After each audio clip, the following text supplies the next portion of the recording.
Good morning students. Today we are going to learn about microorganisms as our friends. तो इस topic में हम ये देखेंगे कि माइक्रो ऑर्गेनिज़म्स हमारे लिए फ्रेंड्स की तरह कैसे हैं। कुछ यूजेस देखेंगे कहाँ कहाँ माइक्रो ऑर्गेनिज़म्स का यूज़ होता है, जिससे हमें ये पता चलेगा कि माइक्रो ऑर्गेनिज़म्स हमारे लिए फ्रेंड्स हैं। First uses in food, curd and cheese formation. तो आप सबको पता है कि कर्ड फॉर्मेशन में लैक्टोबैसिलस बैक्टीरिया का यूज़ होता है। लैक्टोबैसिलस बैक्टीरिया लैक्टोज शुगर को लैक्टिक एसिड में कन्वर्ट कर देता है और कर्ड का फॉर्मेशन होता है। सेम वैसे ही चीज़ फॉर्मेशन में भी कुछ फंगी और बैक्टीरिया का यूज़ होता है। Next one is fermentation process in bakery. Fermentation process में फंगी या ईस्ट, जैसे बैटर हम बनाते हैं ना इडली या डोसा का, तो उसमें ईस्ट डालने से क्या होता है, वो फ्लपी सॉफ्ट हो जाता है। उसका रीज़न क्या है? उसका वॉल्यूम इंक्रीज़ होने का रीज़न ये है कि जो ईस्ट है वो कार्बन डाइऑक्साइड गैस को रिलीज़ करता है। उसी गैस के कारण ही क्या होता है, वो उसका वॉल्यूम फ्लपी हो जाता है, वॉल्यूम बढ़ जाता है और वो फ्लपी एंड सॉफ्ट होता है। तो इस प्रोसेस को बोलते हैं fermentation. So how to define fermentation? It is an anaerobic process through which sugar or carbohydrate are converted into alcohol, acids and carbon dioxide by microorganisms like yeast. Third one is alcoholic beverages. अब कुछ जो micro organisms हैं उनका use alcohol के formation में भी होता है। वाइन, एसिटिक एसिड, ये सभी किससे बनते हैं? बहुत सारे माइक्रो ऑर्गेनिज़म्स इसकी हेल्प से बनते हैं। तो थर्ड यूज़ है एल्कोहलिक बीवरेजेस के फॉर्मेशन में। तो ये तीनों यूज़ जो आपने देखे, curd and cheese formation, fermentation and alcoholic beverages, वो यूजेस इन फूड में आएंगे जो माइक्रो ऑर्गेनिज़म्स के थ्रू होता है। सेकेंड हम देखेंगे सीवेज ट्रीटमेंट।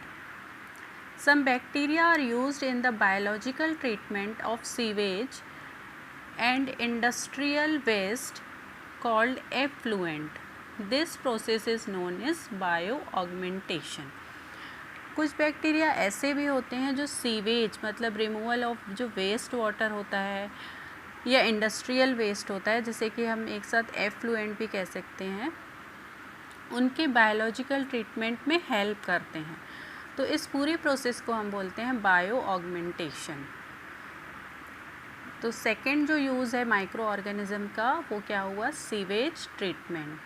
थर्ड यूज़ आप देखेंगे importance in human health. Human health में कैसे इम्पॉर्टेंट रोल प्ले करते हैं माइक्रो ऑर्गेनिज़म? तो फर्स्ट है help in digestion and absorption of food. Digestion और एब्जॉर्प्शन दोनों में माइक्रो ऑर्गेनिज़म, जो एलिमेंट्री कैनाल में जितने भी माइक्रो ऑर्गेनिज़म प्रेजेंट होते हैं वो डाइजेशन और एब्जॉर्प्शन में हेल्प करते हैं। और कुछ बैक्टीरिया जो हैं वो कुछ बैक्टीरिया जैसे लार्ज इंटेस्टाइन में भी प्रेजेंट होते हैं, बाउल मूवमेंट में भी हेल्प करते हैं। बाउल मूवमेंट क्या होता है? It is the last stop in the movement of food through our digestive tract.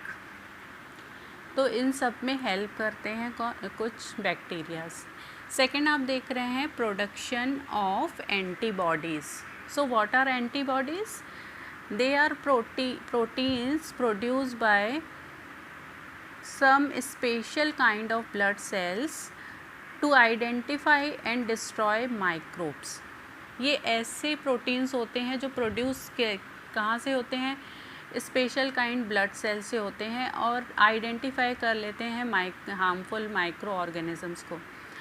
तो एंटीबॉडीज़ का प्रोडक्शन भी माइक्रो ऑर्गेनिज़म्स के थ्रू कैसे होता है? जैसे एग्जांपल के लिए अगर हमको कोई भी डिसीज़ हुई, ठीक है, तो माइक्रो ऑर्गेनिज़म्स एंटर किए बॉडी में। When micro organisms like bacteria, virus enter our body, they are recognised by special kind of blood sales.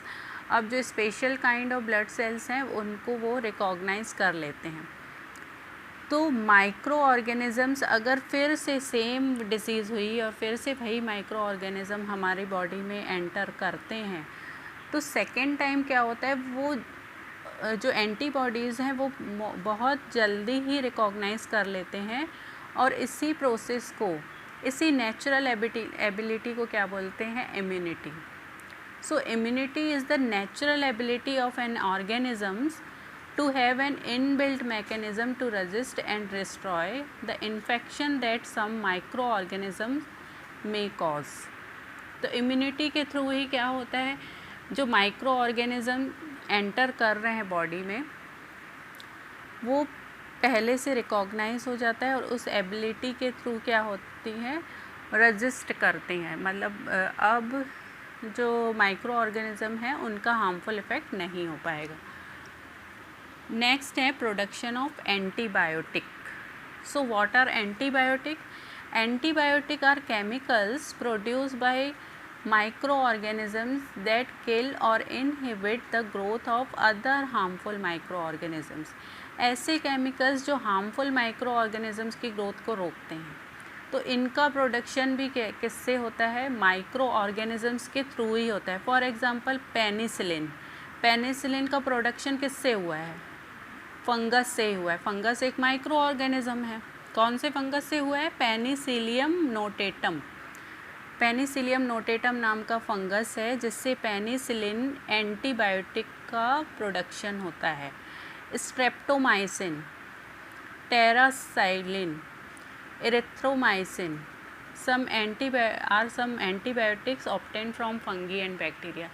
Fungi और बैक्टीरिया जो माइक्रो ऑर्गेनिजम्स हैं उसी से इन सभी एंटीबायोटिक्स का प्रोडक्शन हुआ है। So the fourth use is micro organisms in agriculture. Agriculture में अब माइक्रो ऑर्गेनिजम्स का यूज़ कैसे होता है? कुछ बैक्टीरिया होते हैं वो नाइट्रोजन, जो एटमॉस्फेरिक नाइट्रोजन है ना, उसको सॉल्युबल फॉर्म में कन्वर्ट कर देते हैं। तो ये जो बैक्टीरिया है वो नाइट्रोजन को सॉल्युबल फॉर्म में कन्वर्ट करते हैं और वो प्लांट्स के लिए बहुत बेनिफिशियल होता है। तो ये एग्रीकल्चर में हेल्पफुल है। For example rhizobium bacteria.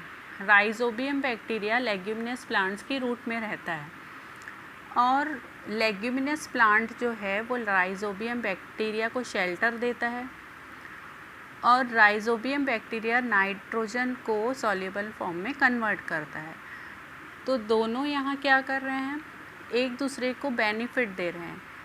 So they show the symbiotic association. You know that what is symbiotic association? The relationship between two when both are benefited. दोनों को यहाँ फ़ायदा हो रहा है, राइजोबियम बैक्टीरिया को भी और लेग्यूमिनस प्लांट को भी। तो यहाँ पे हम देख रहे हैं जो माइक्रो ऑर्गेनिजम्स हैं वो एग्रीकल्चर में कैसे हेल्प कर रहे हैं। इससे नाइट्रोजन सॉल्युबल फॉर्म में होगा और जो प्लांट्स हैं उनकी ग्रोथ अच्छे से होगी। नेक्स्ट देखते हैं यूज़ इन एनर्जी और फ्यूल प्रोडक्शन।